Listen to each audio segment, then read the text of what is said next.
जय हिंद दोस्तों। Civil services with Nilesh के ऑफिशियल यूट्यूब चैनल में आप सभी का स्वागत है। आज की क्लास हमारी एक और इम्पॉर्टेंट क्लास होने वाली है।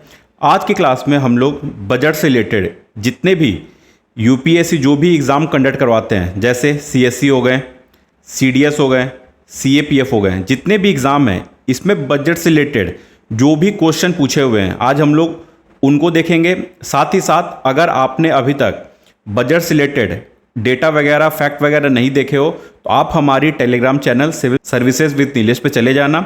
वहाँ पे ये फाइल अवेलेबल है, उसे आप डाउनलोड कर लेना और जितने भी इंपॉर्टेंट फैक्ट हैं जैसे फिस्कल डेफिसिट क्या है, इस बार का बजट क्या है, कितने रेवेन्यू डेफिसिट हैं, ऐसे जितने भी हैं ये सारे को आप लोग देख लेना। आज की क्लास में हम लोग को जितने भी पीवाईक्यू है उसे देखना है, साथ ही साथ ट्रेंड को देखना है, क्योंकि ट्रेंड से रिलेटेड क्वेश्चन आप देखोगे कि हर साल एग्जाम में पूछते ही पूछते हैं।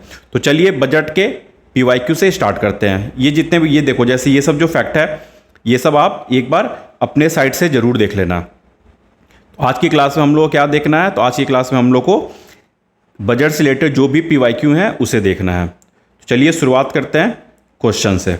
साथ ही साथ कमेंट बॉक्स में जो भी क्वेश्चन आपको ऐसा लगे कि इस क्वेश्चन में डाउट है आप हमसे ज़रूर पूछना, हम लोग उसका सॉल्यूशन आपको ज़रूर बताएंगे। फर्स्ट क्वेश्चन है, कंसिडर द फॉलोइंग स्टेटमेंट। ये देखो आप यूपीएससी सीएससी 2017 क्वेश्चन है। Tax revenue as a percentage of GDP of India has steadily increase in the last decade.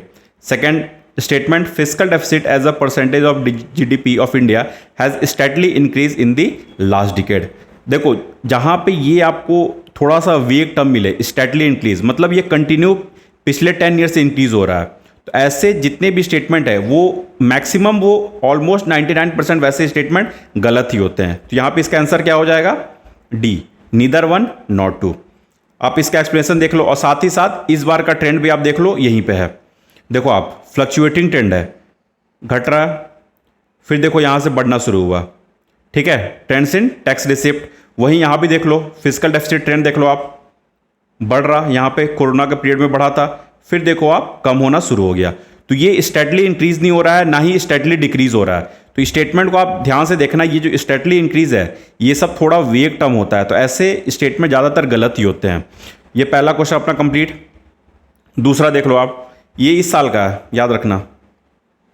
Second question, along with the budget the finance minister also place other documents before the parliament which include क्या क्या, साथ ही साथ which include the macroeconomic framework statement. The aforesaid document is presented because this is mandated by, किसके द्वारा ये mandate है, तो अपना provision of fiscal responsibility and budget management act 2003, ठीक है, FRBM एक्ट 2003। ये कहता है, क्या कहता है कि फाइनेंस मिनिस्टर को बजट के साथ साथ the macro economic framework statement भी रखना पड़ेगा पार्लियामेंट में। इस बात को भी आप ध्यान रखेंगे। सेकंड स्टेटमेंट भी हमने देख लिया, सेकंड क्वेश्चन भी हमारा कंप्लीट। थर्ड स्टेटमेंट देखते हैं आप। ये देखो ये मैच द फॉलोइंग है, ABCD 1 2 3 4। अब ये देखो ये कौन सी ईयर का क्वेश्चन है, 2017 CDS का क्वेश्चन है। ये सब जो है ना ये बजट के स्टैटिक का पार्ट होता है, ठीक है। ये डेफिनेशन वगैरह स्टैटिक है। फिस्कल डेफिसिट क्या होता है, फिस्कल डेफिसिट होता है total expenditure minus revenue receipt and non debt capital receipt. ये आपका फिस्कल डेफिसिट का डेफिनेशन हो गया। अब रेवेन्यू डेफिसिट क्या होता है, तो revenue expenditure minus revenue receipt, ये आपका रेवेन्यू डेफिसिट का एक्सप्लेनेशन हो गया। थर्ड क्या है, इफेक्टिव रेवेन्यू डेफिसिट। अब इफेक्टिव रेवेन्यू डेफिसिट क्या होता है, revenue deficit minus grants for creation of capital asset, ये आपका रेवेन्यू इफेक्टिव रेवेन्यू डेफिसिट होता है। लास्ट अपना प्राइमरी डेफिसिट, जो फिस्कल डेफिसिट होता है उससे अगर आप इंटरेस्ट पेमेंट को माइनस कर दोगे तो आपका प्राइमरी डेफिसिट हो जाएगा। तो इन चारों को आपको याद रखना है, इससे एग्जाम में क्वेश्चन आते हैं। तो आपका ऑप्शन ए हो जाएगा, A1 B2 C3 D4। तो ये भी क्वेश्चन, थर्ड क्वेश्चन भी आपका कंप्लीट। ये क्वेश्चन देखो, ये CAPF 2023 का क्वेश्चन है। फिस्कल डेफिसिट, हमने इसका डेफिनेशन क्या दिखा था, total expenditure minus revenue receipt and non debt capital receipt. ये हमने फिस्कल डेफिसिट का आपको एक्सप्लेनेशन देखा था। अब fiscal deficit in the union budget means, अब ये चारों ऑप्शन में होता क्या है, तो यहां देख लो, fiscal deficit represents the total borrowing requirement of the government It occurs when the total expenditure of the government exceeds its total revenue, excluding borrowing, including borrowing नहीं होता है, एक्सक्लूडिंग बोरोइंग, क्योंकि अगर इंक्लूड हो गया बोरोइंग तो फिर तो कभी फिजिकल डेफिसिट होगा ही नहीं, इसलिए एक्सक्लूडिंग बोरोइंग होता है। तो यहां पे इसका आंसर होगा C, the sum of budgetary deficit and the net increase in internal and external borrowing. तो ये आपका 4 कंप्लीट होता है। नेक्स्ट देख लो आप 5th। यहाँ पे इस क्लास में हम लोग ज़्यादा एक्सप्लेनेशन पे बिलीव नहीं कर रहे हैं, बस आपको क्वेश्चन दिखाया जा रहा है कि ऐसे ऐसे क्वेश्चन पूछते रहते हैं ताकि जितने भी स्टैटिक हैं वो तो साथ साथ कंप्लीट हो जाए, साथ ही साथ आप यहाँ पे डायनेमिक पार्ट भी अपने से एक बार देख लेना, साथ ही साथ मैं कुछ ट्रेंड भी बताऊंगा लास्ट में, वो भी आप देख लेना। तो इससे I think more than sufficient होगा ये। नेक्स्ट क्वेश्चन देख लेते हैं अब। ये पहले, उससे पहले ये देख लो फॉर्मूला क्या है फिजिकल डेफिसिट का। Physical deficit equal to total expenditure minus revenue receipt plus non debt capital receipt. तो ये आपका फिजिकल डेफिसिट का फॉर्मूला होता है। अब नेक्स्ट क्वेश्चन देख लेते हैं 5th। The concept which tries to ascertain the actual deficit in the revenue account after adjusting for expenditure of capital nature is termed as. हमने क्या देखा था यहाँ पे, एक ये देखो आप, इफेक्टिव रेवेन्यू डेफिसिट क्या है, रेवेन्यू डेफिसिट तो है ही, उसके साथ साथ minus grants for creation of capital asset. कुछ ग्रांट्स ऐसे होते हैं जो आपके कैपिटल एसेट क्रिएट कर देते हैं। तो यहां का क्वेश्चन देखो, the concept which tries to ascertain the actual deficit in the revenue account after adjusting for expenditure of capital nature is termed as. इसका मतलब क्या होता है, इफेक्टिव रेवेन्यू डेफिसिट। इस बात को भी आप ध्यान रखेंगे, ये सीडीएस का क्वेश्चन है 2013 का। देखो the correct answer is B, effective revenue deficit. यहां देख लेना, उसके बारे में मैंने अभी ऊपर बता दिया था। यहां कुछ और देख लो, रेवेन्यू डेफिसिट क्या होती है, it measures the difference between total revenue expenditure and total revenue receipt without adjusting for capital related grant. अगर इसको आप एडजस्ट कर दोगे कैपिटल रिलेटेड ग्रांट तो आपका क्या हो जाएगा, इफेक्टिव रेवेन्यू डेफिसिट। इस बात को भी ध्यान रखेंगे। फिजिकल डेफिसिट हमने ऊपर भी 2 क्वेश्चन में देख लिया। It is the total borrowing requirement of the government and it includes both revenue and capital deficit. Primary deficit क्या हो गया, अगर आप फिजिकल डेफिसिट से माइनस कर दोगे इंटरेस्ट पेमेंट तो आपका प्राइमरी डेफिसिट हो जाएगा। नेक्स्ट देख लो क्वेश्चन आप, the physical responsibility and budget management act 2003 FRBM act 2003 aims to bring down the physical deficit to a certain percentage of GDP। What is the target physical deficit as per act. कितना है इसका, यहां पे इसका explanation देखो आप। FRBM क्या कहता है, mandate central government to limit the physical deficit up to 3% of gross domestic product. कितना है, 3% है। अब देखो परसेंटेज के टर्म में, the central government shall endeavour to limit the central government debt to 60% of the GDP। Central government कितना होगा, 60% of the GDP। ये आपका जनरल गवर्नमेंट है, मतलब स्टेट प्लस सेंटर दोनों को इंक्लूड करके 60% होना चाहिए डेट टू GDP। वहीं central government debt to 40% of GDP। ठीक है, ये कब तक का लिमिट है, 31 मार्च 2025। वहीं यहाँ पे देख लो, ये करंट का हो गया, 2025 का हो गया। फाइनेंशियल ईयर 2025-26 में क्या प्रोजेक्टेड है, 4.4%। तो इसको नोट डाउन कर लेना। स्टैटिक के साथ साथ हमारा करंट भी चल रहा है। 4.4% आपका इस बार का फिजिकल डेफिसिट का, ये मतलब फिजिकल डेफिसिट का टारगेट है, तो इसको ध्यान रखना। नेक्स्ट क्वेश्चन देख लो 7th 8th 9 ये सब वन लाइनर है। When was gender budgeting initiated in India. तो ये 2005-6 में, ये BPSC पूछा है, स्टेट पीसीएस पूछा है। इन India which ministry formulated the physical policy. तो ये देख लो आप, मिनिस्ट्री ऑफ फाइनेंस। ये क्या होगा ना, कभी कभी ये सब ऐसे क्वेश्चन है स्टेटमेंट वगैरह में पूछ लेते हैं, तो वहां पे कंफ्यूज हो जाओगे आप लोग, इसलिए ये सब भी देख लो। 9th question, the controlling authority of government expenditure कौन है, तो वो द मिनिस्ट्री ऑफ फाइनेंस है। ये भी देखो BPSC पूछा हुआ है 2050 में। कंट्रोलिंग अथॉरिटी कौन है, तो अपने मिनिस्ट्री ऑफ फाइनेंस है। नेक्स्ट क्वेश्चन देख लो, the following table shows the percentage distribution of revenue expenditure of government of India in 1989, 90 and 94 and 45। ये UPSC क्वेश्चन है 1996 का। ठीक है, अब यहाँ पे देखो क्वेश्चन क्या पूछ रहा है, based on this table it can be said that the Indian economy is in poor shape because union government continues to be under pressure of. इसमें आप देखो सबसे ज़्यादा किसमें एक्सपेंडिचर हो रहा है गवर्नमेंट का, डिफेंस में देखो 15.1। वहीं इंटरेस्ट पेमेंट में देखो सबसे ज़्यादा है, अगर सबको देखोगे तो इंटरेस्ट पेमेंट में 27.7 है। वहीं 1994-95 में भी देखो 38.7 है। तो ये सबसे ज़्यादा interest payment. Second option is spend more and more on interest payment, तो ऑप्शन बी राइट है इसका। वहीं इस बार का देख लो, ये आपका करेंट का हो गया 2025-26। Expenditure on interest payment in 2025-26 is estimated, ये वैल्यू छोड़ दो आप, 25.2% of the government total expenditure. अब देखोगे ये अब धीरे धीरे रिड्यूस होना शुरू हुआ है, 25.2%। तो इसको स्टार मार्क लगाया ना, ऐसे क्वेश्चन क्या होते हैं कि स्टेटमेंट वगैरह में पूछ लेते हैं।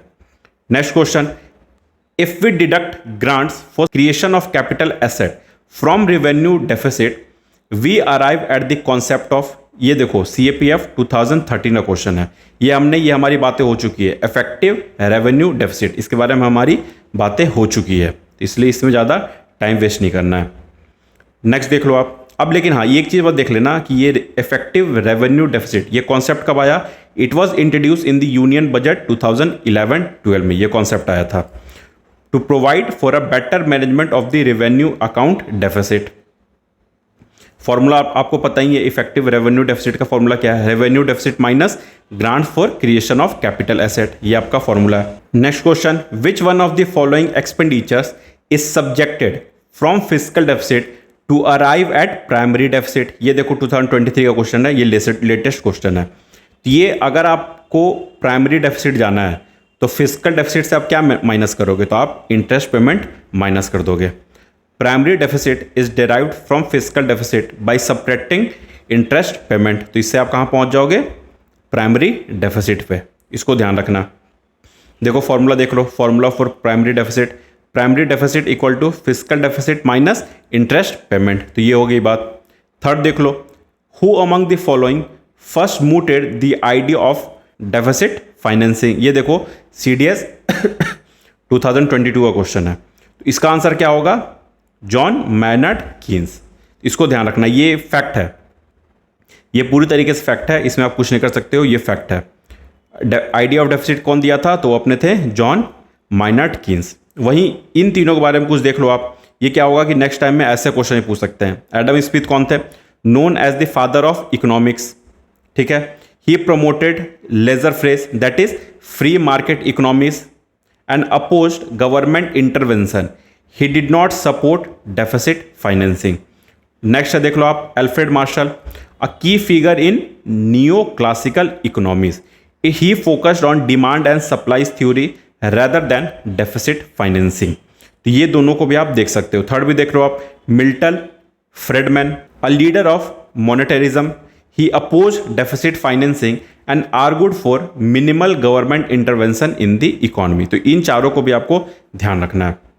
नेक्स्ट क्वेश्चन देख लो 14th, the excess of total expenditure of government over its total receipt excluding borrowing is known as, ये देखो आप 2021 का क्वेश्चन है। क्या क्वेश्चन है?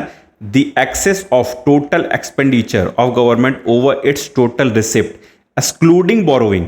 आई थिंक ये क्वेश्चन भी आपको पता होगा, इसका आंसर बहुत इजी है, फिस्कल डेफिसिट। इसके बारे में हमारी बातें बहुत बार हो चुकी है ऊपर भी, तो इसमें उतने डिटेल में नहीं जाना है, बस आंसर याद रखना फिस्कल डेफिसिट है। ये डिटेल आप अपने साइड से भी देख सकते हो। नेक्स्ट क्वेश्चन है, ये देखो MPPC क्वेश्चन है, fiscal policy is concerned with which of the following? इसका फिस्कल पॉलिसी का मेन मोटिव क्या है? Second option, the policy regarding taxation and government expenditure. उसके लिए जो पॉलिसी बनता है उसको आप फिस्कल पॉलिसी बोलते हो। ये बहुत पुराना क्वेश्चन है, 1996 का क्वेश्चन है, इसलिए बहुत सिंपल क्वेश्चन है। Fiscal policy is the use of government spending and taxation to influence the economy. Governments typically use fiscal policy to promote strong and sustainable growth and reduce policy। Fiscal policy simple क्या मतलब क्या है कि आप कितना expenditure आपका कितना हो रहा है, साथ ही साथ कितना रेवेन्यू हो रहा है, इसके लिए जो भी पॉलिसी फ्रेम होगा उसे आप फिस्कल पॉलिसी कहोगे। बस इतना पॉइंट को आपको ध्यान रखना है। नेक्स्ट क्वेश्चन देख लो, 16th question, which one of the following is part of fiscal policy? ये UKPSC प्री 2012 का क्वेश्चन है। कौन इन चारों में ऑप्शन में से कौन फिस्कल पॉलिसी के पार्ट है? प्रोडक्शन पॉलिसी नहीं होता है, इंटरेस्ट पेमेंट पॉलिसी ये भी नहीं होता है, फॉरेन पॉलिसी ये भी नहीं होता है, टैक्स पॉलिसी होता है, क्योंकि ये आपका रिसिप्ट बताता है कितने गवर्नमेंट पर ईयर उस ईयर में कितना उनका रिसिप्ट है, इसलिए फिस्कल पॉलिसी के अंदर ये इंक्लूड होगा tax policy. Taxation, public expenditure and public debt are the important instruments of fiscal policy. In other words, a policy related to public expenditure, taxation and public debt is called fiscal policy. तो इस point को भी आप ध्यान रखेंगे। चलिए next देखते हैं 17th question. Which among the following steps is most likely to be taken at the time of economic recession. ये चारों ऑप्शन देखो। पहला है cut in tax rate accompanied by increase in interest rate.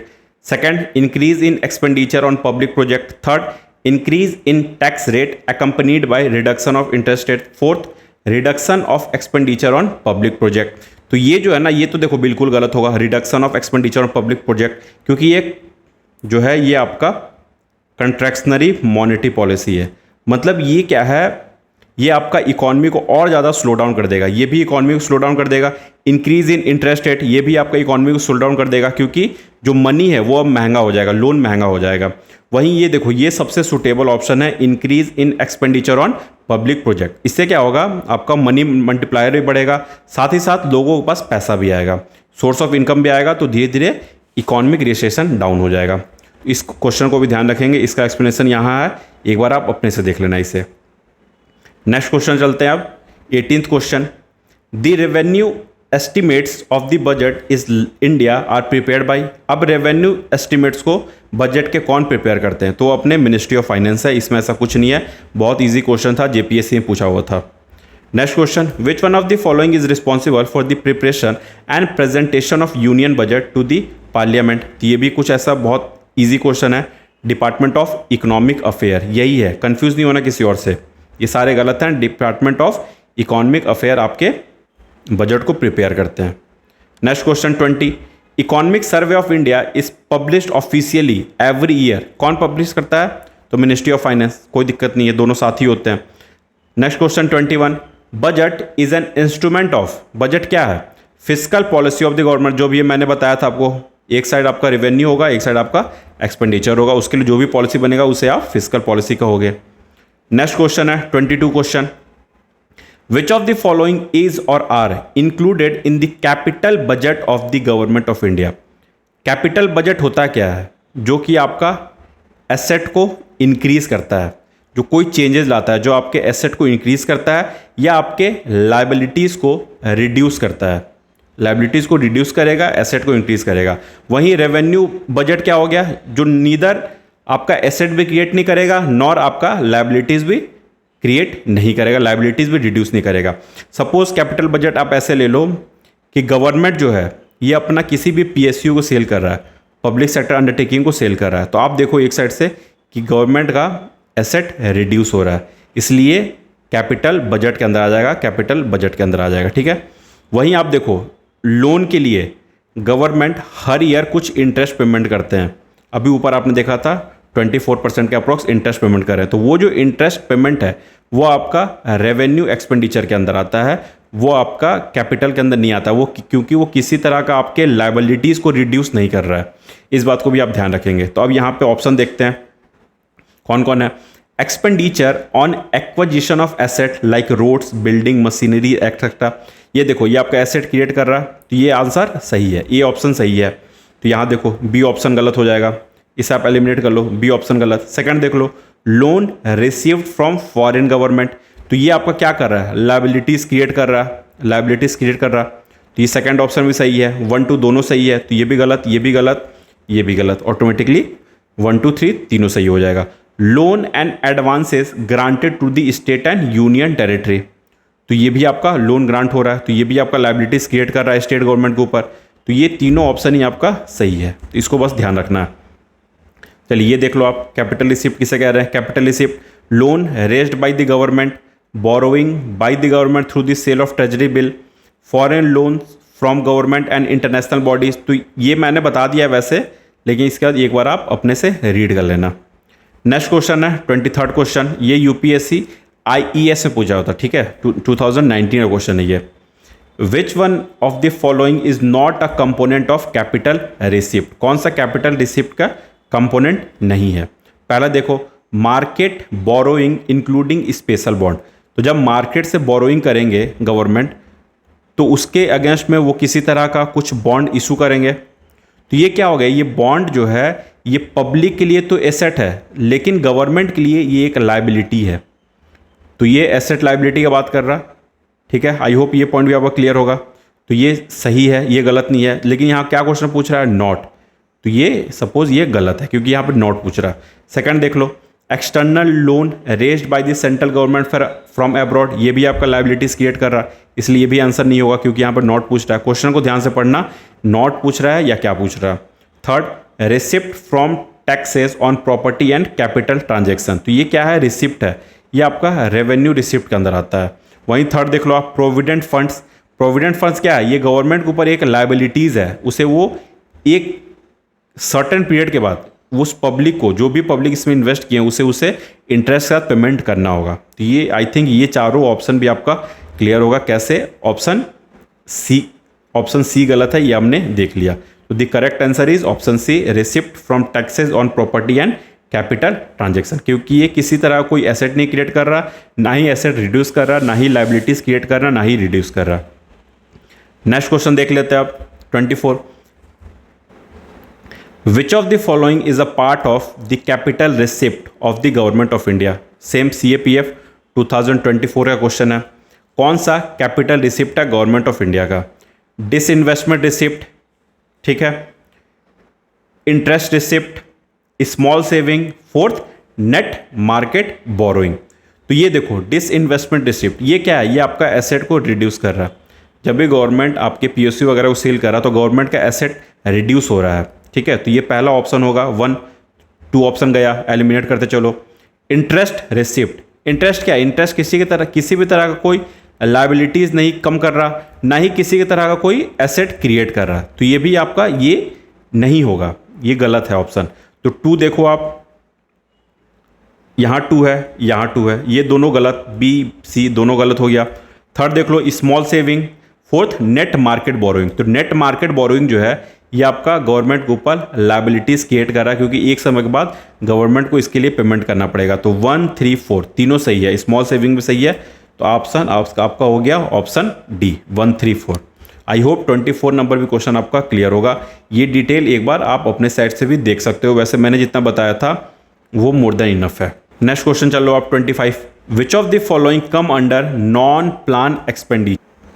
सी देखो, 2 तरह का एक्सपेंडिचर होता है, एक तो हो गया आपका नॉन प्लान, एक हो गया plan expenditure. Non plan expenditure क्या है, जो ईयर बाई ईयर ये मैंडेटरी है, ये होना ही होना, इसलिए इसके लिए किसी भी तरह का कोई प्लान का जरूरी नहीं है। लेकिन कुछ ऐसे स्कीम वगैरह हो गए या ऐसे कुछ गवर्नमेंट की स्कीम हो गए जिसके लिए प्लान करना बहुत जरूरी है, तो वो आपका प्लान एक्सपेंडिचर के अंदर आता है, ठीक है। तो फॉर एग्जांपल ले लो, नॉन प्लान एक्सपेंडिचर किसे कहते हो आप, जैसे सब्सिडीज हो गया, वो हर साल देना ही है, इंटरेस्ट पेमेंट करना ही है, डिफेंस के ऊपर आपको खर्चा करना ही है, मेंटेनेंस एक्सपेंडिचर इंफ्रास्ट्रक्चर के ऊपर ले लो, सैलरीज ले लो, अलाउंस ले लो, पेंशन ले लो, ये फिक्स है, ये आपका घटते बढ़ते रहेगा, लेकिन ये फिक्स है, ये हर साल होना ही होना है। लेकिन कुछ होते हैं जैसे जो प्लान्ड एक्सपेंडिचर होते हैं, ठीक है, जैसे आपको इरिगेशन फैसिलिटी के ऊपर खर्चा करना है, या ट्रांसपोर्ट के ऊपर खर्चा करना है, या कम्युनिकेशन के ऊपर, या एनर्जी सेक्टर के ऊपर, या एग्रीकल्चर के ऊपर, तो ये सब आपका प्लान एक्सपेंडिचर के अंदर आता है, तो इस बात को भी ध्यान रखेंगे। अब चलिए देखते हैं चारों ऑप्शन में से विच of the following come under non plan expenditure. Subsidies है, ये होगा क्योंकि ये नॉन प्लान एक्सपेंडिचर है, इसके लिए किसी भी तरह का ये हर साल फिक्स है, इंटरेस्ट पेमेंट होना ही है, defence expenditure, fourth maintenance expenditure for the infrastructure created in the previous plan. तो ये चारों ऑप्शन आपका सही है, इस बात को ध्यान रखेंगे। 1 2 3 4। चलिए नेक्स्ट चलते हैं, कुछ और देखते हैं। Question number 26। With reference to union budget which of the following is or are cover under non plan expenditure. Plan non plan हमारी बातें हो चुकी है। अब यहाँ पे देख लो, डिफेंस एक्सपेंडिचर ये नॉन प्लान है, इंटरेस्ट पेमेंट ये भी नॉन प्लान है, थर्ड सैलरीज एंड पेंशन ये भी आपका नॉन प्लान है, सब्सिडीज ये भी आपका नॉन प्लान है। तो ये चारों आपका नॉन प्लान एक्सपेंडिचर है, इस बात को भी आप ध्यान रखेंगे। तो आप ऑप्शन हो जाएगा आपका C 1 2 3 4 all correct. Next question number 27। In which of the following budget the railway budget was merge with the union budget in India. किसमें रेलवे बजट और यूनियन बजट एक साथ मर्ज हो गए थे, तो वो आपका था बजट 2017-18 का। ये फैक्ट है, लेकिन ये कभी कभी पूछ सकते हैं, फैक्ट भी कभी कभी पूछ लेते हैं। तो ये आपका बजट 2017-18 में हुआ था। नेक्स्ट देख लो आप question number 28। There has been a persistent deficit budget year after year which action or actions of the following can be taken by the government to reduce the deficit. अब क्या क्या action government ले सकते हैं deficit को reduce करने के लिए। डेफिसिट रिड्यूस करने का क्या मतलब है कि आपका जो एक्सपेंडिचर है वो आपके रेवेन्यू से ज़्यादा है, तो इसको आपको कम करना होगा। तो पहला ऑप्शन क्या है, रिड्यूसिंग रेवेन्यू एक्सपेंडिचर, वही जो अभी थोड़ी देर पहले मैंने बात की, तो ये ऑप्शन सही है। नेक्स्ट देख लो आप, जो सेकंड ऑप्शन है इंट्रोड्यूसिंग न्यू वेलफेयर स्कीम, ये आपका एक्सपेंडिचर को और बढ़ा देगा, तो ये ऑप्शन आपका गलत है। तो अगर ये गलत है तो बी एंड डी दोनों गलत हो गया। थर्ड, रैशनलाइजिंग सब्सिडीज, सब्सिडी आप कम कर दो या उसको रैशनलाइज कर दो, तो इससे भी क्या होगा, आपका एक्सपेंडिचर कम हो जाएगा, तो ऑटोमेटिकली आपका डेफिसिट भी कम हो जाएगा। तो 1 और 3 दोनों सही है। फोर्थ देख लो आप, reducing import duty, import duty अगर आप रिड्यूस करोगे तो उससे आपका रेवेन्यू कम हो जाएगा, उससे एक्सपेंडिचर में फिर चेंजेस आने लगेंगे, डेफिसिट आपका हो जाएगा। ऑप्शन क्या होगा, सिर्फ 1 और 3, यही सही होगा, 1 और 3। आई होप ये पॉइंट भी क्लियर होगा। देखो रिड्यूसिंग इंपोर्ट ड्यूटीज ये इनकरेक्ट है, क्यों, इंपोर्ट ड्यूटीज जनरेट रेवेन्यू, जो भी मैंने बात किया था, revenue for the government, reducing them would decrease revenue thereby increasing the deficit instead of reducing it. इस बात को भी ध्यान रखेंगे, इसलिए आपका ऑप्शन 1 और 3 सही है। नेक्स्ट चलो question number 29, there has been a persistent deficit budget year after year, ये शायद हमारी बातें हो चुकी है, ये क्वेश्चन सेम है, ये हमारी बातें हो चुकी है। ये देख लो आप, ये CSC 2016 में क्वेश्चन था, वही क्वेश्चन CSC 2015 में भी है, बस क्वेश्चन रिपीट हुआ है, बाकी वर्डिंग वगैरह सब ऑप्शन देखो चेंज हो गया है, वहाँ C था यहाँ पे ए है बस। नेक्स्ट क्वेश्चन देख लो 30 number question, in the context of governance consider the following, encouraging foreign direct investment inflow, second privatisation of higher education institute, third downsizing of bureaucracy, fourth selling or offloading the shares of public sector undertaking. Question क्या पूछ रहा, which of the above can be used as measures to control the fiscal deficit. Fiscal deficit को आपको control करना है, मतलब आपको expenditure कम करना है, रेवेन्यू बढ़ाना है। तो आप देखो, अगर आप डाउन साइजिंग ऑफ ब्यूरोक्रेसी करोगे तो उससे आपका रेवेन्यू बढ़ जाएगा, एक्सपेंडिचर कम हो जाएगा। Selling the shares of public sector undertaking, इससे क्या होगा, इससे भी आपका रेवेन्यू बढ़ जाएगा। तो ये दोनों ऑप्शन 3 और 4 तो सही है। फर्स्ट ऑप्शन के लिए आप कुछ नहीं कह सकते हो, encouraging foreign direct investment inflow, इस पर आप कुछ नहीं कह सकते हो कि आपका रेवेन्यू बढ़ रहा है या एक्सपेंडिचर कम हो रहा है, इस पर आप कुछ डिबेट नहीं कर पाओगे। सेकंड देख लो आप, privatisation of higher education institute, इससे कोई रिलेशन ही नहीं है। आप इससे सिचुएशन अच्छी हो सकती है, एजुकेशनल इंस्टीट्यूशन प्राइवेट अगर होंगे तो एजुकेशन सिस्टम इंप्रूव होगा, लेकिन उससे आपके बजट के ऊपर कोई फर्क नहीं पड़ेगा, इसलिए आंसर होगा 3 और 4। ये देखो, privatisation of higher education institution may improve the situation but its impact may not be effective in reduction of fiscal deficit. वहीं फोर्थ ऑप्शन देख लो, without knowing the destination and the effect of FDI inflow it is difficult to determine its actual impact on the fiscal deficit, इसलिए option D सही होगा। Next देख लो आप question number 31, with reference to the Indian public finance consider the following statement. ये देखो CSC 2002 का question है, पहला ऑप्शन है, क्वेश्चन क्या कह रहा है फिर से एक बार देखना, with reference to Indian public finance consider the following statement. पहला स्टेटमेंट क्या है, external liabilities reported in the union budget are based on historical exchanges rate. Second क्या कह रहा, the continued high borrowing has kept the real interest rate high in the economy. Third, the upward trend in the ratio of fiscal deficit to GDP in recent year has an adverse effect to private investment. Fourth, interest payment is the single largest component of non-planned revenue expenditure of the union government.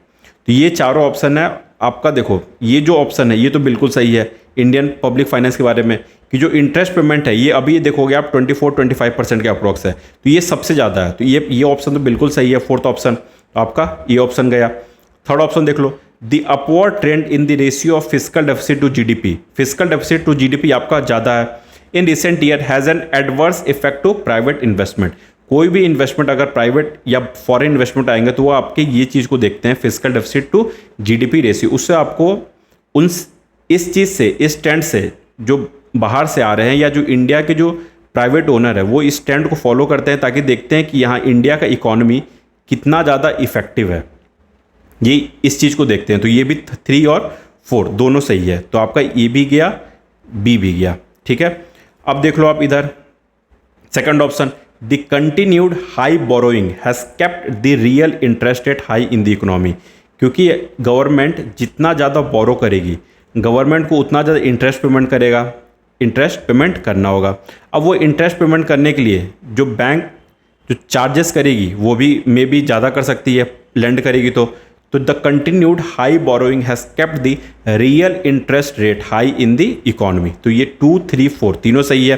First क्या कह रहा है, external liabilities reported in the union budget are based on historical exchange rate. ये statement आपका गलत है, तो आपका ऑप्शन क्या हो गया 2, 3, 4।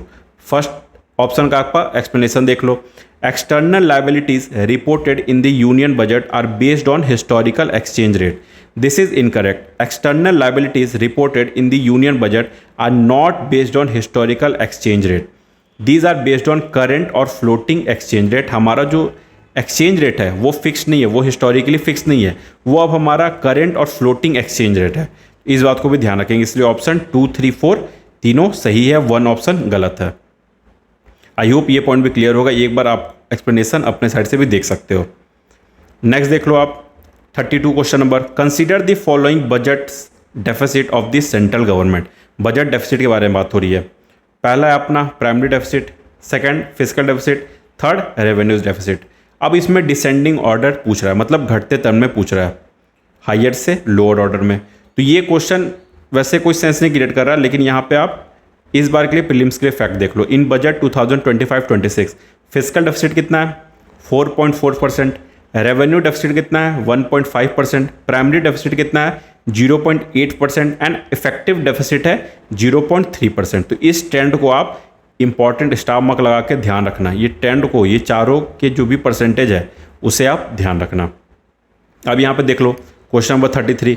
आई होप इसके बारे में बात करने का कोई सेंस नहीं बनता है, इसके बारे में हमारी ऊपर बात हो चुकी है। नेक्स्ट चलो अब कुछ और देख लेते हैं। Question number 34, fiscal deficit in the union budget means, fiscal deficit का मतलब क्या होता है, total expenditure minus total income, ये हमारा फिस्कल डेफिसिट होता है, टोटल इनकम या टोटल रेवेन्यू। साथ ही साथ इसमें एक्सक्लूडिंग बोरोइंग, क्योंकि अगर बोरोइंग को इंक्लूड कर देंगे तो ये फिर आपका फिस्कल डेफिसिट होगा ही नहीं, एक्सक्लूडिंग बोरोइंग। यहाँ पे ऑप्शन क्या होगा, fiscal deficit in the union budget means, चारों ऑप्शन देख लो आप। Option first, the sum of budgetary deficit and net increase in internal and external borrowing. तो ये आपका पहला ऑप्शन ही सही हो गया, ये हमारी बातें ऊपर हो रखी थी, बस अब वहाँ पे बी ऑप्शन था, यहाँ पे ए ऑप्शन है। चलिए अब देखते हैं क्वेश्चन नंबर 35, असर्शन ए क्या कह रहा है, fiscal deficit is greater than budget deficit. वहीं देखो रीजन क्या कह रहा है, fiscal deficit is the borrowing from the reserve bank of India plus other liabilities of government to meet its expenditure. दोनों स्टेटमेंट सही हैं, लेकिन जब असर्शन और रीजन क्वेश्चन आता है इनके बीच में आप बिकॉज लगा लो। अब स्टेटमेंट पढ़ो, fiscal deficit is greater than budget deficit because fiscal deficit is the borrowing from the reserve bank of India plus other liabilities of government to meet its expenditure. तो ये दोनों स्टेटमेंट आपका separately सही है और दोनों को ऐड करने के बाद भी ये सही हो रहा है, इसलिए ऑप्शन ए करेक्ट है। Both A and R true and R is correct explanation of A. अब इनके बारे में कुछ देख लो, fiscal deficit, budget deficit. Fiscal deficit is greater than budget deficit because where budget deficit is the difference between total receipt and total expenditure of the government, the fiscal deficit has been the difference between total income and total expenditure of the government। इस बात को भी आप ध्यान रखेंगे। अब देखते हैं question 36, if interest payment is added to primary deficit, तो ये क्या हो जाएगा आपका फिस्कल डेफिसिट। वहीं जब फिस्कल डेफिसिट से आप इंटरेस्ट पेमेंट माइनस करते थे तो आपका प्राइमरी डेफिसिट होता था। Question 37, revenue deficit in India implies that. अब रेवेन्यू डेफिसिट क्या इंप्लाइज करता है, that the Indian government needs to borrow in order to finance its expenses which do not create capital asset। Revenue आपका जो expenditure है वो आपका capital asset create नहीं करता है। कैपिटल एसेट कौन क्रिएट करता है, कैपिटल एक्सपेंडिचर। आई होप ये पॉइंट भी आपका क्लियर होगा। नेक्स्ट देख लो आप question number 38, consider the following statement, assertion reason, there is a history of fiscal deficit in central government budget in India. Second क्या कह रहा, Indian agriculture has enjoyed large amount of subsidies compare to western countries. अब select करना है A B C D में।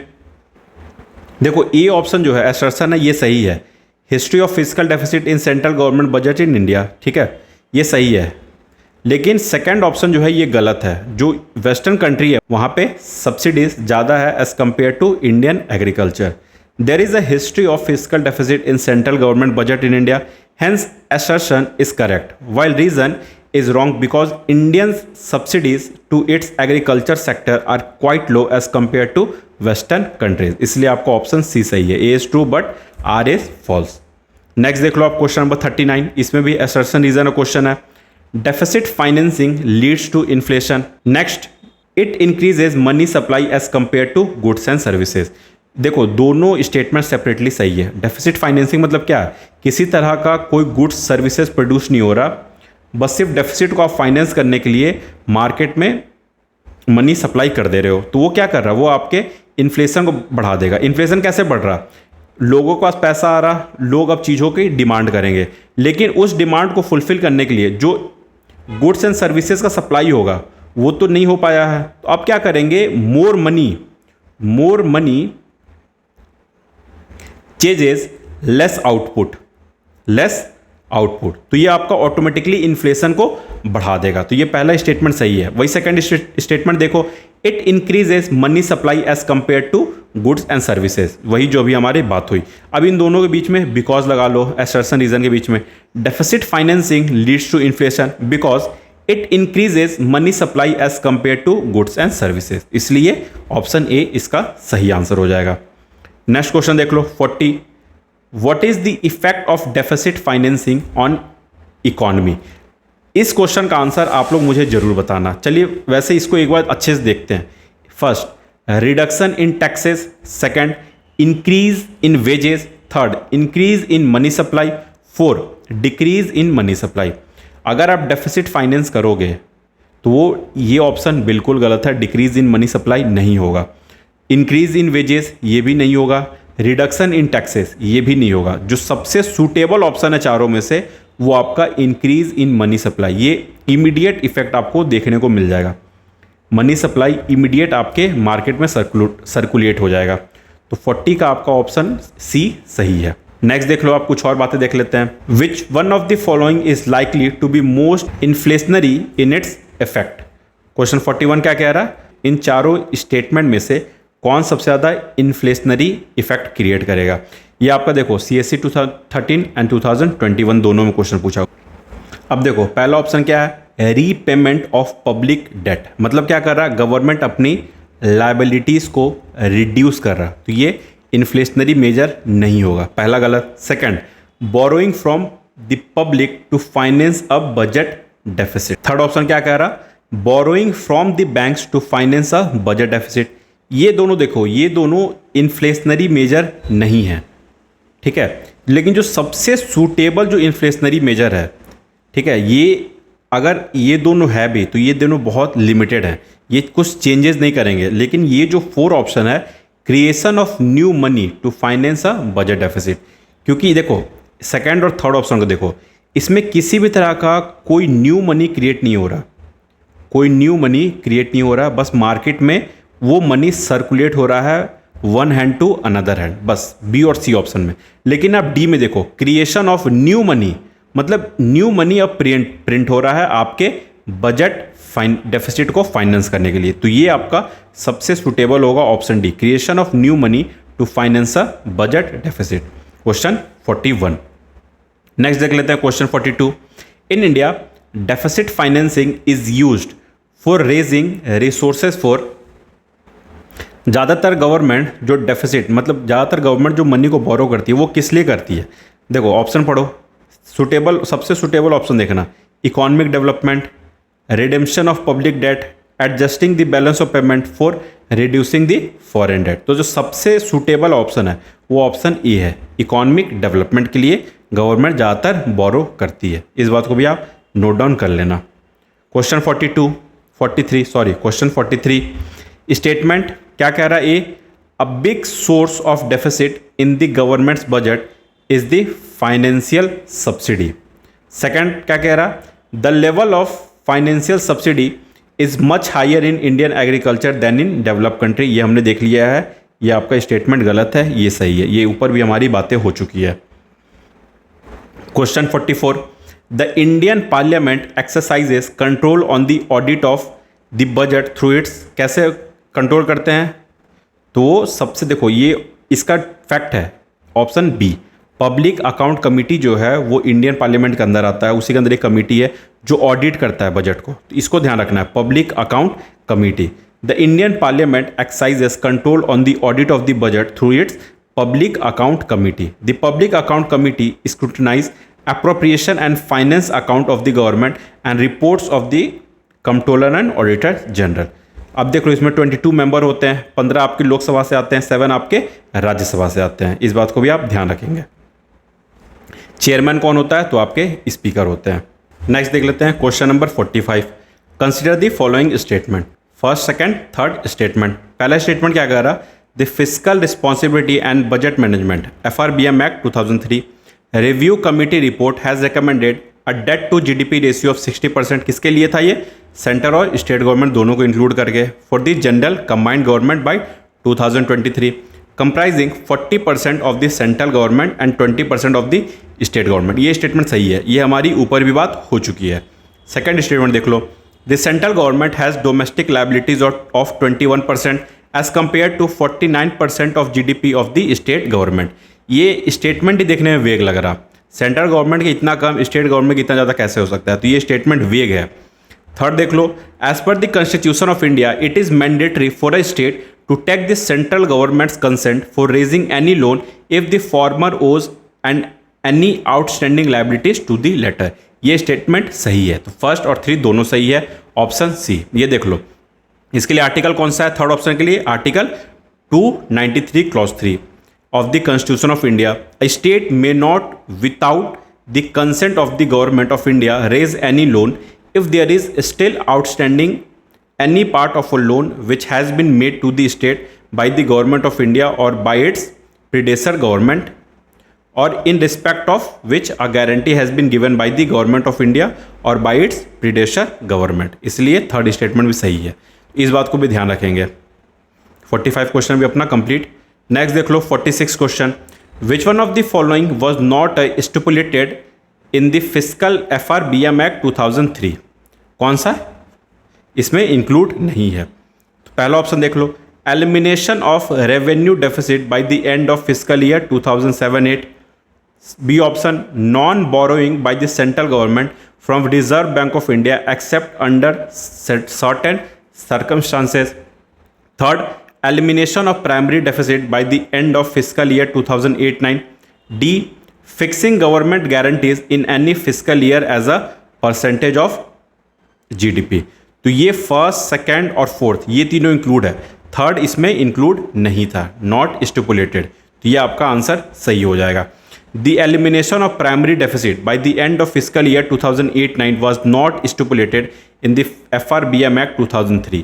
Other options are correct as per the provision of question period.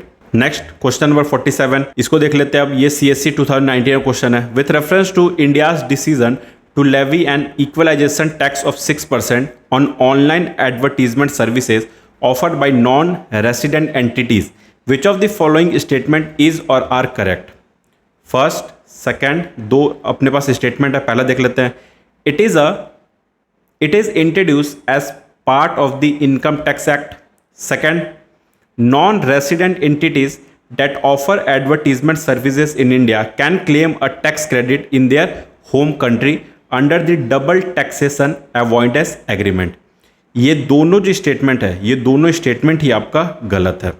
ये जो equalisation है, लेवी टैक्स है, equalisation tax 6% का, ये आपके इनकम टैक्स के अंदर नहीं है। साथ ही साथ डबल टैक्सेशन अवॉइडेंस एग्रीमेंट, ये भी इसके ऊपर एप्लीकेबल नहीं होता, इसलिए ऑप्शन क्या हो गया? Neither one nor to.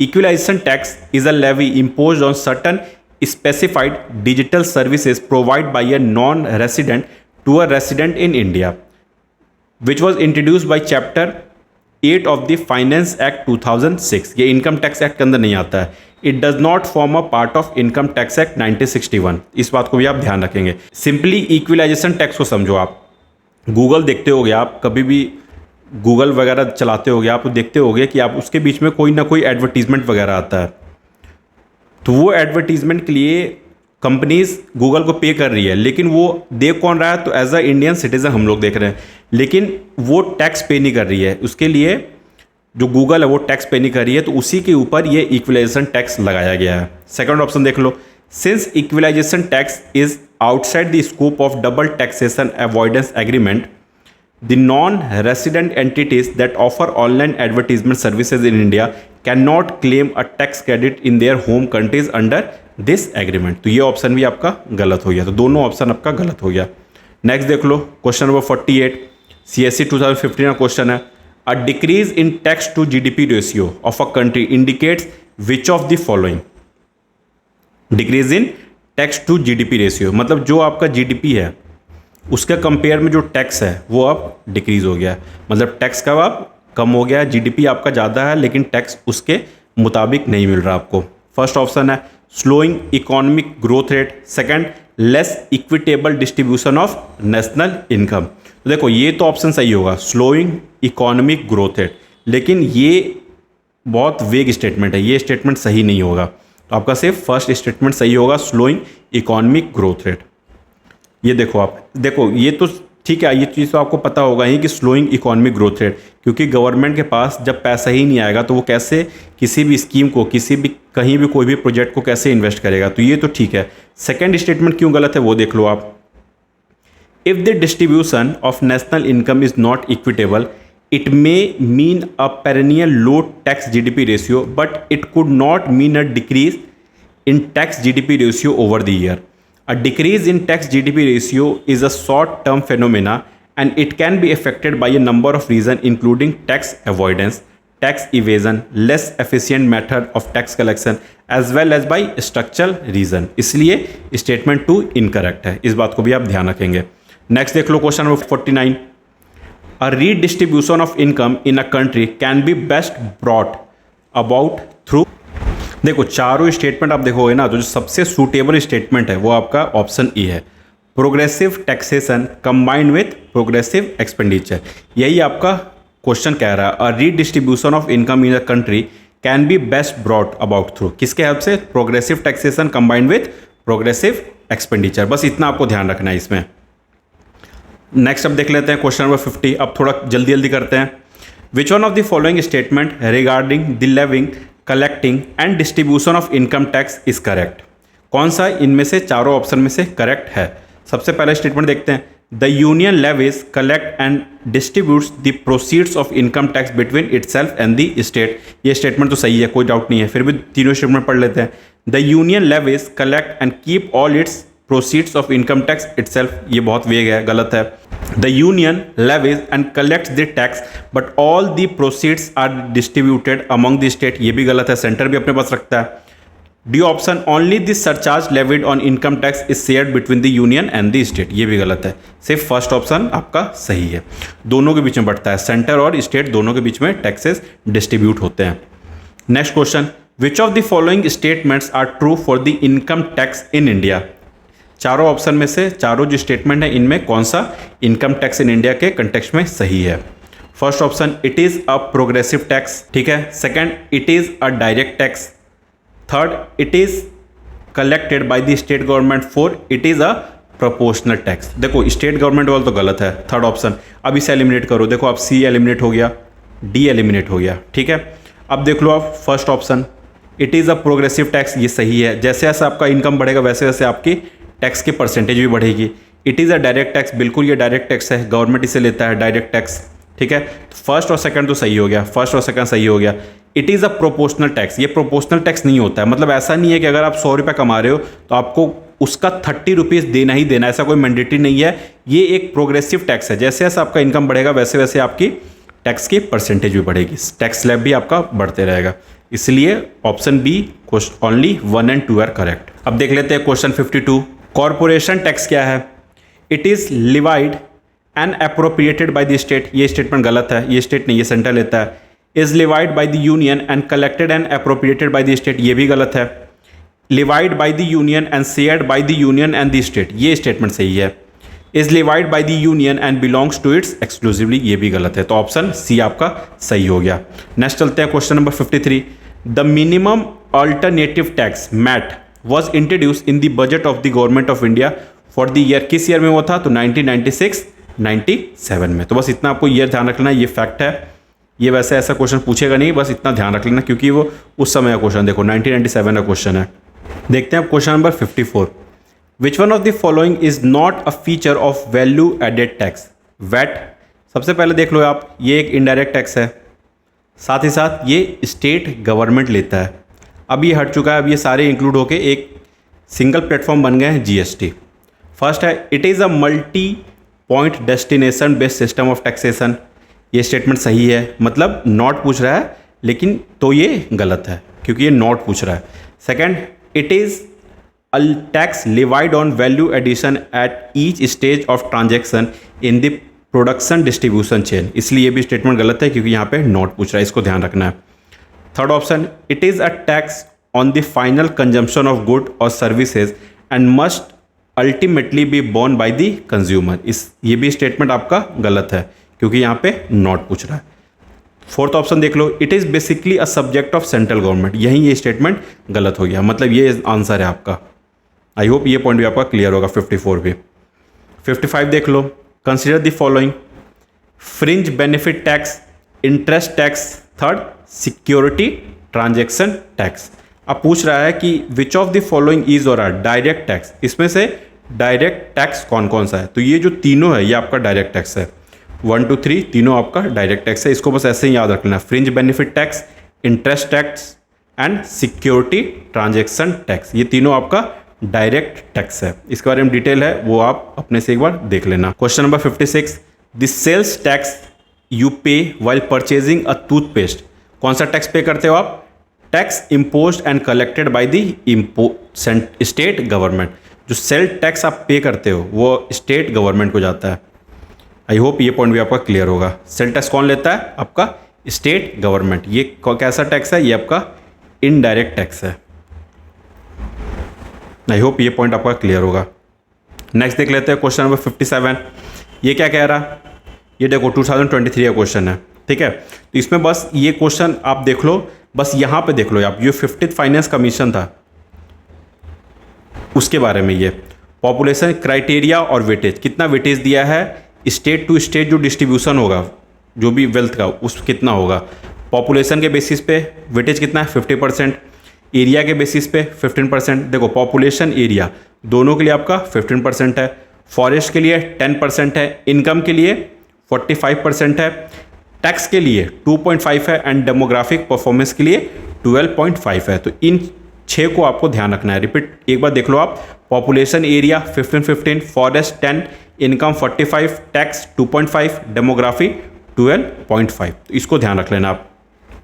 Next question number 58, generally after every 5 year finance commission is appointed in India, किस लिए अपॉइंट होते हैं? To determine the shares of the state in the central grants and revenue of the union. ये बहुत easy question था, ये easily आप लोग सॉल्व कर लोगे। Next question number 59, the primary function of the finance commission is India. Primary function क्या है? Distribute revenue between the centre and the state, ये आपका प्राइमरी फंक्शन है। ये देखो यूपीएससी का क्वेश्चन है ईयर 2000 का। नेक्स्ट क्वेश्चन देख लो, सीएससी 2015 का क्वेश्चन है with reference to the 14th finance commission. वैसे ये पूछेगा नहीं, तो आई थिंक इसका कोई सेंस नहीं बनता है। आप 15th फाइनेंस कमीशन के बारे में देख लिया, बस उतना आपको ध्यान रखना है, ठीक है। ये बस एक चीज़ यहाँ पे देख लेना, the shares of the state in the central tax for the year 2021-26, ये कितना परसेंट है? 41। 14th फाइनेंस कमीशन में ये 42% था, 1% आपका रिड्यूस हो गया, बस इस चीज़ को आप ध्यान रखना।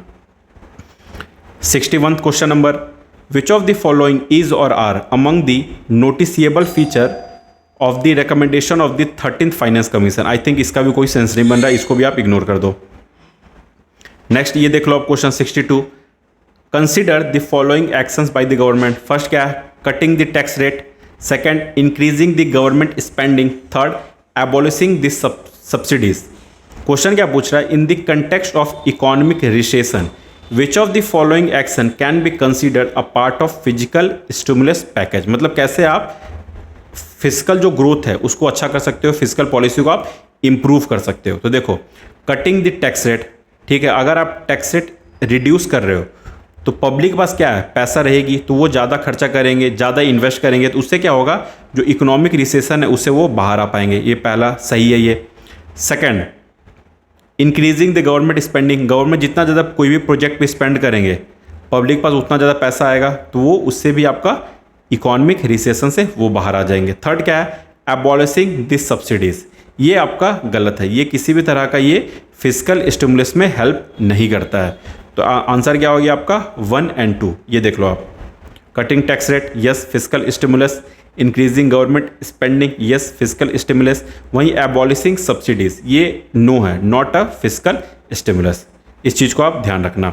नेक्स्ट देख लो आप 63, physical policy means, physical policy का क्या मतलब होता है, तो देख लो, balancing the revenue collection and expenditure, establish equilibrium between demand and supply of goods and services. Third, use of taxation, public borrowing and public expenditure by government for purpose of stabilization और development. ये देखो, ये बहुत इसका अच्छे से ये definition दिया हुआ है फिजिकल पॉलिसी का, बहुत मतलब एक कंप्लीट डेफिनेशन है, इसलिए ये आंसर होगा आपका 63 का सी। यहाँ देख लो, इसके बारे में कुछ दिया हुआ है, ये आप एक बार अपने से देख लेना। Question number 64, physical policy in India formulated bye, physical policy को कौन फॉर्मुलेट करता है, तो अपने फाइनेंस मिनिस्ट्री फॉर्मुलेट करते हैं। आई होप ये पॉइंट भी आपका क्लियर होगा। वहीं ये भी देख लो आप, ये देख सकते हो, reserve bank of India responsible for monetary policy, planning commission economic planning के लिए, लेकिन अब 2015 के बाद ये नीति आयोग बन गया है। वहीं सेबी क्या करते हैं, सिक्योरिटी मार्केट को रेगुलेट करते हैं, तो इनके बारे में आप देख लो।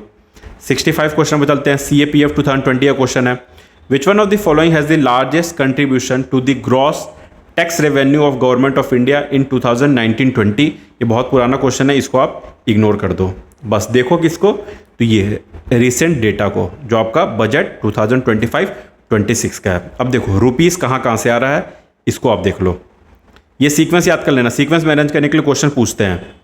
देखो सबसे ज़्यादा कहाँ है, बोरोइंग एंड अदर लाइबिलिटीज़, कितना है 24%।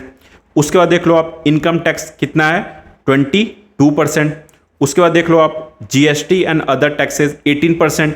उसके बाद कॉरपोरेशन टैक्स 17%। तो देखो सबसे ज़्यादा बोरोइंग है, ठीक है, उसके बाद क्या है, इनकम है, उसके बाद क्या है आपका GST है, उसके बाद क्या है, कॉरपोरेशन टैक्स है। तो ये सीक्वेंस को आपको याद रखना है। उसका देखो आप नॉन टैक्स रिसिप्ट है 9%।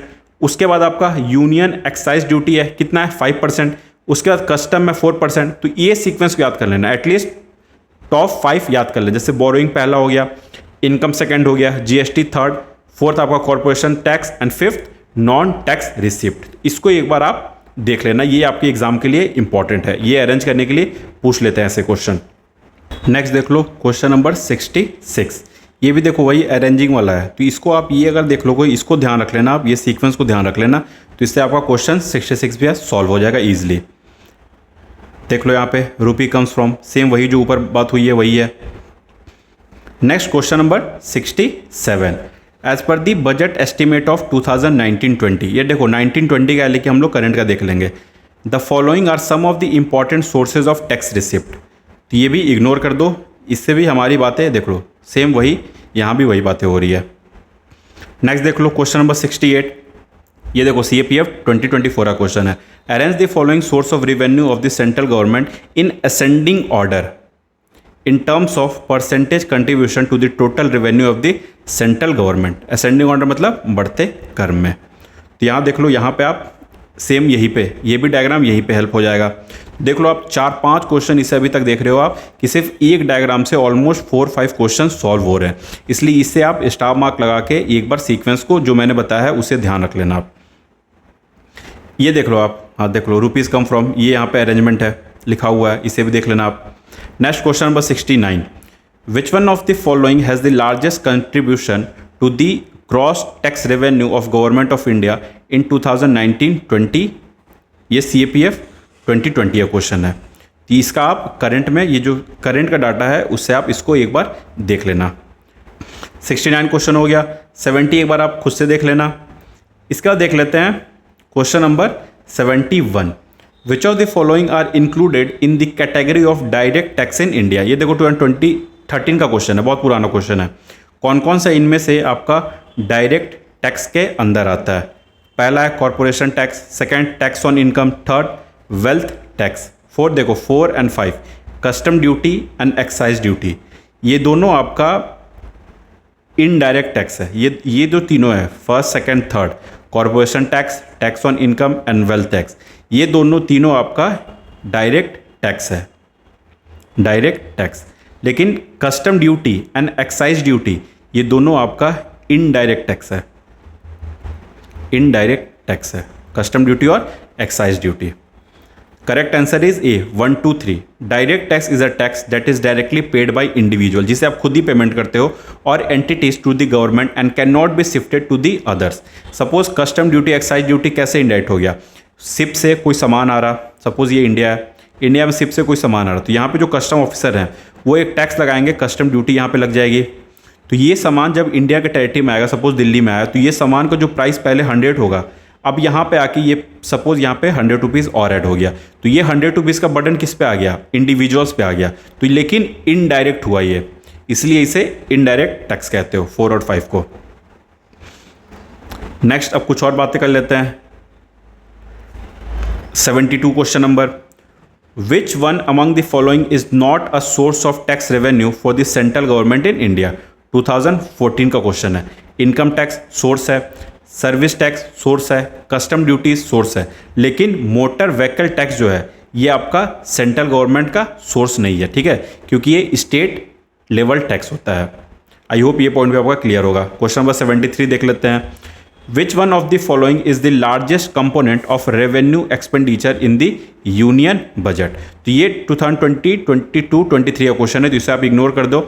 करंट का देख लो, 2025-26 में the expenditure of major items include, सबसे ज़्यादा इंटरेस्ट पेमेंट, उसके बाद transport, then defence, then subsidies, then expenditure on health care. तो इससे सीक्वेंस को आप जरूर याद कर लेना। सबसे पहले है इंटरेस्ट पेमेंट, उसके बाद transport, defence, subsidies and expenditure on health care. Next question number 74, which one among the following items comprises the major portion of revenue expenditure of the union government of India? फिर से वही sequence याद कर लेना, interest payment, transport and defence, sequence को याद कर लेना। 75, as the budget estimates of expenditure on major subsidies during 2019-20 the maximum expenditure was likely to be on. अब देखो यहाँ पे बात हो रही है मेजर सब्सिडीज, किसके लिए मेजर सब्सिडीज में सबसे ज़्यादा एक्सपेंडिचर खत्म हो रहा है? तो ये 2019-20 का क्वेश्चन है। करंट का देख लो 2025-26 का। The expenditure on subsidies has following relation, सबसे ज़्यादा फूड के ऊपर, देन फर्टिलाइजर के ऊपर एंड देन पेट्रोलियम के ऊपर। तो ये सीक्वेंस भी याद करना, food then fertiliser then petroleum, food fertiliser then petroleum. Question 76, overhauling expenses of ₹50,000 spend on the engine of a motor car to get better fuel efficiency is classified as, इसे आप किस में क्लासिफाइड करोगे आप? तो ये आपका कैपिटल एक्सपेंडिचर के अंदर आ जाएगा। कैसे? देखो, capital expenditure refers to expenses incurred to acquire, improve or extend the useful life of an asset. It typically provide long-term benefit. In this case, ₹50,000 spent on overhauling the engine improves the fuel efficiency and enhance the car performance, extending its useful life. इसलिए आपका capital expenditure के अंदर आ जाएगा। Next है question number 77। ये same ही है, ये ऊपर जैसे ही क्वेश्चन है तो इसको इग्नोर करते हैं। देख लो next 78, the insurance claim received an amount of machinery damage completely by fire. अब ये क्या है? ये आपका कैपिटल रिसिप्ट के अंदर आता है। Capital receipt are inflow that either create liabilities or reduce asset. ये हमारी बातें ये भी हो चुकी है। वही देखो, रेवेन्यू रिसिप्ट क्या होता है? जो किसी भी तरह का कोई आपको ना ही एसेट क्रिएट कर रहा ना ही आपके लाइबिलिटीज को रिड्यूस कर रहा। नेक्स्ट है question number 79, depreciation of fix asset is an example of. Fix asset का अगर डेप्रिसिएशन हो रहा है तो आपका क्या हो रहा है? वो आपका रेवेन्यू एक्सपेंडिचर हो रहा है, वो आपका रेवेन्यू एक्सपेंडिचर हो रहा है। इस बात को भी आप ध्यान रखेंगे। फिक्स एसेट का अगर डेप्रिसिएशन होगा तो उसका वैल्यू कम हो रहा है तो आपका रेवेन्यू एक्सपेंडिचर हो रहा है। नेक्स्ट देख लेते हैं आप question number 80। Despite being a high saving economy, capital formation may not result in significant increase in output due to, क्यों अब ये हो रहा? Because of high capital output ratio. ये आपने इकोनॉमी के चैप्टर वगैरह में ये सारी बातें आपसे स्टैटिक में हो चुकी होगी। अगर आपका हाई कैपिटल आउटपुट रेशियो होगा तो आपका जो आउटपुट है वो बहुत ज़्यादा प्रोड्यूस नहीं हो पाएगा, वो आपका जो पोटेंशियल है वो डिग्रेड हो जाएगा, वो उसका आउटकम वैसा नहीं आ पाएगा। यहाँ देख लो इसके बारे में कुछ। High capital output ratio, capital formation refers to the process of increasing the stock of physical capital such as machinery, infrastructure and tools in an economy.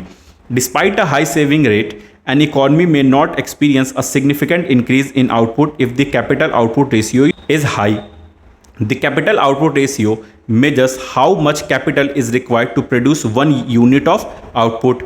A high capital output ratio means the more capital is needed to produce each unit of output. I hope ये चारों point भी आपका clear होगा। अब कुछ next और बात कर लेते हैं, एक दो क्वेश्चन और बचे हुए I think. Question number 81, the proceeds from disinvestment are included as. The proceeds from disinvestment, ये भी हमारे बातें हो चुकी है, ये आप कैपिटल रिसिप्ट के अंदर आते हो। क्यों? क्योंकि इससे आपको रेवेन्यू मिल रहा, साथ ही साथ आपका एसेट जो है वो रिड्यूस हो रहा। नेक्स्ट अब देख लेते हैं last question. Preliminary expenses are the example of, ये किसका एग्जाम्पल है? तो ये अपना डिफर्ड रेवेन्यू एक्सपेंडिचर का एग्जाम्पल है। Preliminary expenses are the initial cost incurred before starting a business such as company registration fee, legal fee and promotional fee। ये सारे आपके क्या हैं? रेवेन्यू एक्सपेंडिचर के अंदर आते हैं। ठीक है, आई होप ये पॉइंट भी आपका क्लियर होगा। इसी के साथ जितने भी क्वेश्चन पूछे होते हैं उसको हम लोग ने ब्रीफली डील कर लिया है, बहुत ज़्यादा एक्सप्लेन नहीं किया है, लेकिन ब्रीफली आपको आइडिया लग गया होगा कैसे क्वेश्चन पूछ रहे हैं, आपको किस किस ट्रेंड को फॉलो करना है, वो सारी बातें आपने देख ली होगी। अब कुछ साथ ही साथ कुछ और इंपॉर्टेंट देख लेते हैं, जैसे ट्रेंड्स वगैरह की बात कर लेते हैं, जिससे आपको एग्जाम में क्वेश्चन देखने को मिलता है। चलिए तो एक एक करके अब हम लोग ट्रेंड्स को देखते हैं। इससे क्वेश्चन एग्जाम में आपका अगर बजट से क्वेश्चन आता है तो वो इसी से आता है। जैसे पहला देख लेते हैं, trends from 2013 to 24, decadal trends देख रहे हैं। डेफिसिट ट्रेंड देखो, आप देखोगे बिल्कुल स्टेडली इंक्रीज भी नहीं हो रहा, बिल्कुल स्टेडली डिक्रीज भी नहीं हो रहा, ये फ्लक्चुएट हो रहा अगर डिकेड की बात करोगे तो, अगर डिकेड की बात करें तो। लेकिन वहीं आप देख लो, अगर सिर्फ 5 ईयर की बात करें, 21, 22, 23, 22, 23, 23, 24, 24, 25 एंड 25, 26, तो आप देखोगे इसमें रिड्यूस हो रहा है। ये देख लो आप, साथ ही साथ यहाँ भी देख लो, इन सब में अब डिक्लाइनिंग फॉर्म में है। इस फीचर को भी आप ध्यान रखना। पिछले 5 ईयर में डिक्रीज हो रहा है, लेकिन अगर आप ट्रेंड की बात करोगे पूरा 10 ईयर्स की डिकेडल की, तो उसमें आपको देखोगे कि फ्लक्चुएट हो रहा है। तो अगर ऐसे ऑप्शन ज़्यादातर आपके वैसे गलत ही होते हैं। अगर स्टेडली करके टर्म आ जाए तो ये थोड़ा सा वेग हो जाता है, जनरली गलत होते हैं, हमेशा गलत नहीं होंगे, लेकिन जनरली आपको वो गलत ही देखने को मिलते हैं। सोर्सेज ऑफ डेफिसिट फाइनेंसिंग, ये देख लो आप क्या क्या सोर्सेज हैं। देख लो, शॉर्ट टर्म बोरोइंग, ये जो येलो वाला है ये आपका शॉर्ट टर्म बोरोइंग है। वहीं ग्रीन वाला क्या है? Market borrowing, for example government security. ये देख लो, मैक्सिमम शेयर है आपका 3.4%। मैक्सिमम शेयर किसका है? सिक्योरिटी अगेंस्ट स्मॉल सेविंग, ये आपका मैक्सिमम शेयर है। क्या चाहिए? सोर्स ऑफ डेफिसिट फाइनेंसिंग का जो सबसे जो डेफिसिट फाइनेंसिंग का सोर्स है वो कौन सा है? तो आपका सिक्योरिटी अगेंस्ट स्मॉल सेविंग है। इस बात को भी आप ध्यान रखेंगे। 25, 26 का बात हो रहा। वहीं यहाँ देख लो, अदर्स थोड़े हैं भाई, short term borrowing and market borrowing, ये बहुत लेस है। लेकिन देखो ये भी आपका कम हो रहा है, पहले 5.54, लेकिन देखो ये भी आपका कुछ ऐसे है, मतलब ये एक ट्रेंड को फॉलो नहीं कर रहा है, ये भी फ्लक्चुएट हो रहा है। आई होप ये पॉइंट भी आपका क्लियर होगा। लेकिन वैसे याद रखना, अगर 4 ऑप्शन दे दे तो ये आपका ऑप्शन सही होगा। सबसे ज़्यादा सिक्योरिटी अगेंस्ट स्मॉल सेविंग है। अब कुछ और आगे बात कर लेते हैं। ये सब डाटा है, ये सब आपने देख रखा होगा, क्योंकि आपका कुछ दिन बाद एग्जाम है, तो ये सब तो आपकी कंप्लीट हो गई होगी। ये बस हमारा रिवीजन क्लास है। अब देख लो ये ट्रेंड्स इन टैक्स रिसिप्ट, इसमें भी देखो आपको फ्लक्चुएटिंग ट्रेंड्स देखने को मिल रहा। ये देखो ट्रेंड स्ट्रिक्टली इंक्रीज या स्टेडली इंक्रीज डिक्रीज नहीं हो रहा है, यहाँ भी आपको फ्लक्चुएटिंग ट्रेंड्स देखने को मिल रहा। तो बस आपको यही देखना है। नेक्स्ट अब देख लेते हैं। लेकिन यहाँ पे देख लो आप 25, 26 में जो डायरेक्ट टैक्स है उसका शेयर देखो ज़्यादा है, 7.1 है। वही इनडायरेक्ट टैक्स का देखो शेयर 4.9 है। तो इसको भी ध्यान रखना आप। परसेंटेज टू जीडीपी की बात हो रही है। अब नेक्स्ट देख लो, trends in net receipt of the centre.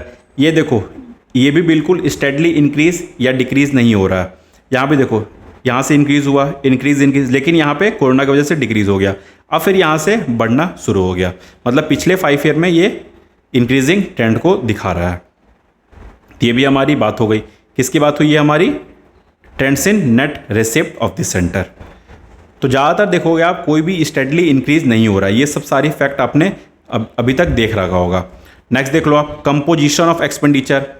ये देखो, कंपोजिशन ऑफ एक्सपेंडिचर में जो मैक्सिमम शेयर है वो किसका है? तो अपना सेंट्रल सेक्टर स्कीम में मैक्सिमम शेयर है, मतलब सबसे ज़्यादा पैसा इसी में जाता है एक्सपेंडिचर। किसमें? तो सेंट्रल सेक्टर स्कीम में। ये भी देखो आप, ये पैटर्न भी देख लो आप, ये देखो इंक्रीजिंग पैटर्न है, ठीक है। इसमें अगर देखोगे आप, ये स्टेडली इंक्रीज हो रहा है। देखो पैटर्न देखते चलो, बस इंक्रीजिंग पैटर्न है, डिक्रीज नहीं हुआ है। तो ये अगर, तो वैसे ही है, कोई स्टेटमेंट जो होगा ना वो आपका सही होगा, मतलब एक्सपेंडिचर ईयर वाइज ईयर बढ़ते जा रहा है, तो ये स्टेटमेंट आपका सही होगा। बस याद रख लेना, सेंट्रल सेक्टर स्कीम में मैक्सिमम शेयर है। अब कुछ और बात कर लेते हैं। Total expenditure, revenue account and effective capital expenditure, मतलब टोटल एक्सपेंडिचर को देखिए, अगर रेवेन्यू कैपिटल दोनों को, तो ये आपको देखो, इस ट्रेंड को देख लो आप, इस ट्रेंड को देख लो आप, फ्लक्चुएटिंग फॉर डिकेड। ये डिकेडल जो ट्रेंड है वो आपका फ्लक्चुएटिंग है, देखो आप, ठीक है। परसेंटेज जो जीडीपी की बात हो रही है, ये जो ट्रेंड है ये देखो आप, फ्लक्चुएटिंग ट्रेंड है। आई होप ये पॉइंट भी क्लियर होगा। अब यहाँ पे और कुछ बातें देख लेते हैं। ट्रेंड इन कैपिटल एक्सपेंडिचर, ठीक है, regular increase from 2017 to 18, not fluctuating. देखो 17-18 से आपका, यहाँ से देखो आप 1.9, यहाँ देखो, यहाँ से आपका इंक्रीज होना कंटिन्यू शुरू हो गया, तो इसमें फ्लक्चुएट नहीं हो रहा है, ये स्टेडली इंक्रीज हो रहा है। इस पैटर्न को भी आप ध्यान रखना। नेक्स्ट देख लो आप, कैपिटल एक्सपेंडिचर देख लो आप, ये ट्रेंड क्या है? फ्लक्चुएटिंग है। देखो बढ़ रहा, फिर घट रहा, फिर बढ़ रहा, तो ये भी आपका ये फ्लक्चुएटिंग ट्रेंड दिखा रहा है। नेक्स्ट कुछ और देख लेते हैं। ये सब फैक्ट हैं, ये सब डाटा हैं, ये सब आपको अपने से देखना है एक बार। यहाँ पे देख लो, total transfers to states and UT. ये इसके बाद देखो 2019-20 के बाद आपका इंक्रीजिंग ट्रेंड पकड़ लिया है। ये इंक्रीजिंग ट्रेंड फ्रॉम 2019-20, किसके बारे में बात हो रहा? Total transfers to state and union territory. I hope ये पॉइंट भी क्लियर होगा आपका। नेक्स्ट देख लो आप, composition of transfers to state and union territory. Composition of transfers to state and union territory, ये देखो maximum goes through devolution, devolution से मैक्सिमम आपका जा रहा है। किसके बारे में बात हो रहा है? Composition of transfers to state and union territory. तो इसको बस ध्यान रख लेना, डिवोल्यूशन से सबसे ज़्यादा जा रहा है। अब ये रिसिप्ट वगैरह देख लो, revenue receipt and capital receipt 2025-26 में 34.2 आपका रेवेन्यू रिसिप्ट है, वहीं कैपिटल रिसिप्ट कितना है 25-26 में 16.4%। एक्सपेंडिचर देख लो आप, इफेक्टिव कैपिटल एक्सपेंडिचर कितना है 15.5, वहीं रेवेन्यू एक्सपेंडिचर कितना है तो 39.4। इसको भी ध्यान रख लेना आप। ये सब सारी हमारी बातें हो चुकी है। इसे आप, ये सब 1 पेज के अंदर है, तो इसे आप एक बार अपने से भी रिवीजन कर सकते हो। हमारे क्लास का मोटिव जो था वो हो चुका है, हमें PYQ करवाना था, साथ ही साथ जो ट्रेंड है, पैटर्न है, वो बस हमें देखना था। नेक्स्ट देख लेते हैं कुछ और, अगर फैक्ट है तो वो भी देख लेते हैं जल्दी से। नहीं, अब कुछ फैक्ट नहीं है, ये सब सारी बातें आपने देख चुकी होगी अभी तक। आपकी ये सब, आई थिंक ये सब चीज़ें कंप्लीट हो चुकी होगी। ये एक रिवीजन क्लास था बस। तो आई होप ये क्लास आपको बहुत अच्छा लगा होगा, कुछ नया सीखे होंगे या आपकी चीज़ें रिवाइज हो गई होगी। अगर कोई भी क्वेश्चन में डाउट होगा तो आप हमसे कमेंट बॉक्स में ज़रूर पूछना, हम लोग आपकी हेल्प करेंगे। तो चलिए आज की क्लास को यहीं एंड करते हैं। आई होप ये क्लास आपको बहुत पसंद आया होगा। इसी के साथ all the best for your upcoming prelims. Thank you and have a wonderful day.